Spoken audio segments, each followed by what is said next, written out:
ایک دیہاتی شخص آیا اور اس نے مسجد کے کونے میں پیشاب کر دیا۔ لوگوں نے اس کو منع کیا تو رسول کریم صلی اللہ علیہ وسلم نے انہیں روک دیا۔ جب وہ پیشاب کر کے فارغ ہوا تو آپ نے اس کے پیشاب پر ایک ڈول پانی بہانے کا حکم دیا، چنانچہ بہا دیا گیا۔ صحیح بخاری حدیث نمبر 221۔ رسول کریم صلی اللہ علیہ وسلم کے پاس ایک بچہ لایا گیا۔ اس نے آپ کے کپڑے پر پیشاب کر دیا۔ آپ نے پانی منگایا اور اس پر بہا دیا۔ صحیح بخاری حدیث نمبر 222۔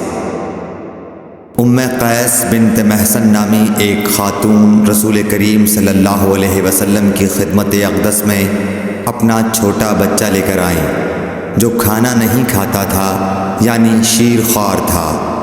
رسول کریم صلی اللہ علیہ وسلم نے اسے اپنی گود میں بٹھا لیا۔ اس بچے نے آپ کے کپڑے پر پیشاب کر دیا۔ آپ صلی اللہ علیہ وسلم نے پانی منگا کر کپڑے پر چھڑک دیا اور اسے نہیں دھویا۔ صحیح بخاری حدیث نمبر 223۔ حذیفہ رضی اللہ تعالیٰ عنہ روایت کرتے ہیں کہ نبی کریم صلی اللہ علیہ وسلم کسی قوم کی کوڑی پر تشریف لائے، پس آپ صلی اللہ علیہ وسلم نے وہاں کھڑے ہو کر پیشاب کیا، پھر پانی منگایا۔ میں آپ صلی اللہ علیہ وسلم کے پاس پانی لے کر آیا تو آپ نے وضو فرمایا۔ صحیح بخاری حدیث نمبر 224۔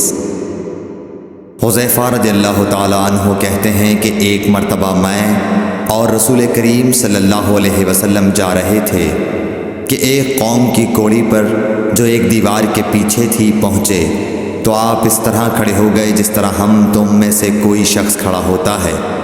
پھر آپ نے پیشاب کیا اور میں ایک طرف ہٹ گیا۔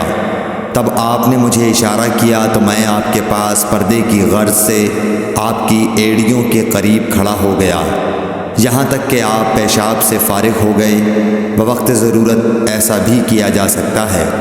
صحیح بخاری حدیث نمبر 225۔